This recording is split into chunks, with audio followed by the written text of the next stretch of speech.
Munafik, dulu sok-sokan tolak reklamasi, kini Anies malah resmikan jalan di Pulau Reklamasi.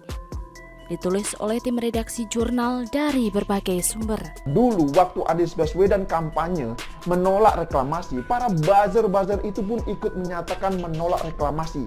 Dan kini ketika Anies Baswedan mendukung reklamasi dan meresmikan jembatan hingga jalan di Pulau Reklamasi, lagi-lagi para buzzernya pun ini ikut bersorak gembira mendukung Anies Baswedan. Coba kita menempatkan reklamasi untuk kepentingan publik itu diatur di pemerintah pusat, maka persoalan jadi lain. Tapi ketika semata-mata ini untuk menjadi kegiatan komersial, apalagi yang dibicarakan semata-mata urusan pembeli dan penjual di dalam pengembangan tempat-tempat tinggal di sana, pertanyaan besar.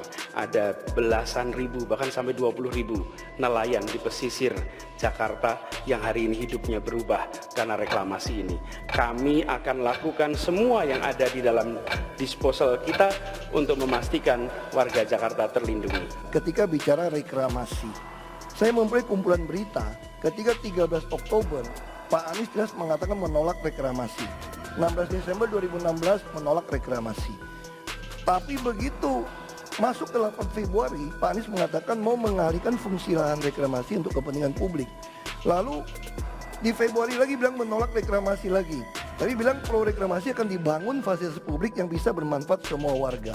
Di 17 Maret bilang kita akan ikutin pengadilan. Tadi terang-terangan mengatakan akan menolak reklamasi.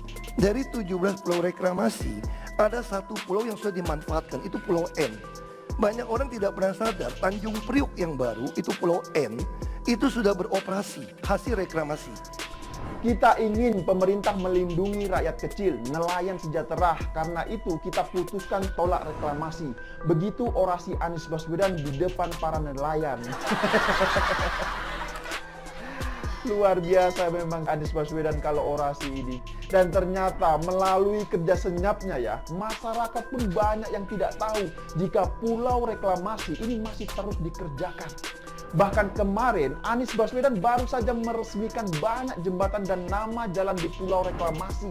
Nah ini kan luar biasa sekali. Memang ya gubernur seiman ini tidak ada bandingannya kalau menurut saya. Karena Pak Anies mendeklar penolakan reklamasi, maka rentetannya jadi panjang. Kenapa rentetannya panjang? Satu, soal kebijakan Pak Anies melakukan penyegelan terhadap 900 sekian bangunan yang di atas reklamasi itu. Saat ini Pak Anies menerbitkan IMB di atas lahan yang sama. Tentunya kan kebijakannya ambigu ini.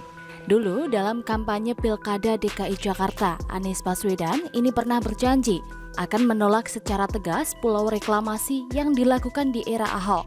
Putusan penolakan tersebut bertujuan untuk melindungi rakyat kecil dan agar nelayan sejahtera. Tapi ternyata melalui kerja senyapnya, masyarakat pun banyak yang tidak tahu jika pulau reklamasi ini masih terus dikerjakan. Bahkan kemarin, Anies Baswedan baru saja meresmikan banyak jembatan dan nama jalan di Pulau Reklamasi. Nah, ini kan luar biasa sekali ya sobat. Memang ya, gubernur yang seiman ini tidak ada bandingannya kalau menurut saya. Dan biar publik semua tahu, berikut list daftar nama jalan dan jembatan yang telah diresmikan oleh Anies Baswedan di Pulau Reklamasi. Pertama, Jalan Pejabi. Kedua, Jalan Akasia. Ketiga, Jalan Warakas. Keempat, Jalan Kandeka. 5, Bindara.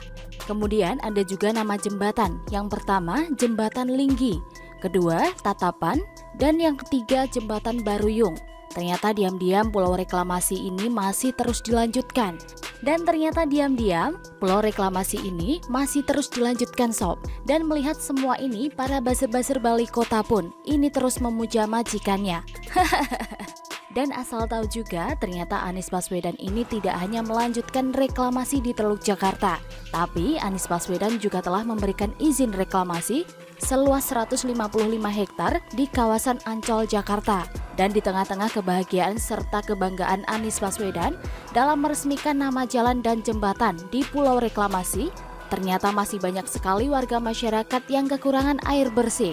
Ini kan parah sekali ya sobat. Jadi kemarin ini sempat ada puluhan warga Muara Angke, Jakarta yang didominasi oleh emak-emak melakukan aksi demo. Mereka ini menuntut agar pihak Pemprov DKI Jakarta menyediakan air bersih. Karena apa? Ya, karena memang selama ini mereka mengeluarkan uang hingga jutaan rupiah tiap bulannya hanya untuk membeli air bersih. Dan parahnya, mereka yang demo ini malah difitnah oleh buzzer-buzzer Balai Kota. Katanya yang demo itu bayaran semua. Ini kan bajigur, bener nggak? Padahal mereka itu menuntut penyediaan air bersih dan itu sudah sejak lama loh. Lah kok difitnah para kadrun bahwasanya mereka ini adalah bayaran semua. Dan bukan cuma itu saja, bahkan kemarin juga ada warga yang menuntut pencabutan pergub soal penggusuran di era Ahok.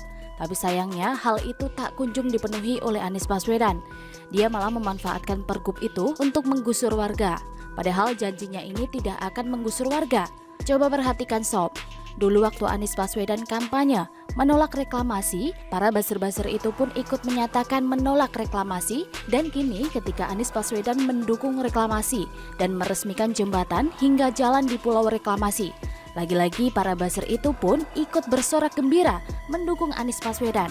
Mereka ini memang tidak tahu malu ya, kalau menurut saya. Kalau melihat semua ini, semua kejadian yang aneh, apa yang dijanjikan dulu tidak pernah diwujudkan, tapi yang pernah ditolak secara tegas malah sekarang diwujudkan oleh Anies Baswedan. Apa nggak munafik coba? Kemudian soal Formula E, juga pembangunan sirkuitnya sekarang ini banyak sekali terkendala. Hingga kontraktor yang menganggap sirkuit Formula E itu juga mengeluh. Mengapa mereka mengeluh ya? Ya, karena tanahnya ini penuh dengan lumpur. Jadi mereka ini kesulitan untuk melakukan pemadatan tanahnya. Kasihan sekali ya kontraktornya. Coba bayangkan sajalah, dari total 2,4 km lintasan yang akan dibangun, 40%-nya itu berupa tanah lumpur coba. Ini mau bikin off-road atau Formula E. Dan yang mengejutkan lagi adalah ternyata sirkuit Formula E yang dibangun tersebut bertipe semi permanen. Kalau sudah selesai balapan, maka ini bisa dicopot lagi katanya. Jujur saja ya, saya belum paham ini maksudnya yang dicopot ini apanya. Apakah lintasan aspalnya atau apanya? Atau jangan-jangan kayak lintasan balapan Tamiya yang habis balapan terus bisa dibongkar pasang. Memang luar biasa sekali ya Pemprov DKI Jakarta ini.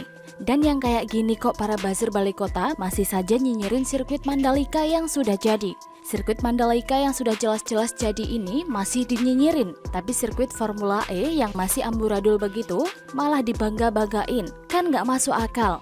Dan dari sini saja sudah jelas sob, ada keanehan. Sekarang tinggal kita lihat saja nanti, apakah Formula E benar-benar akan terwujud? Dan pertanyaan yang paling penting adalah, kalau sirkuit Formula E benar-benar terwujud, apakah ada penontonnya? Kita lihat saja nanti sama-sama, oke? Bagaimana menurut sobat? Bisa komen di bawah ya.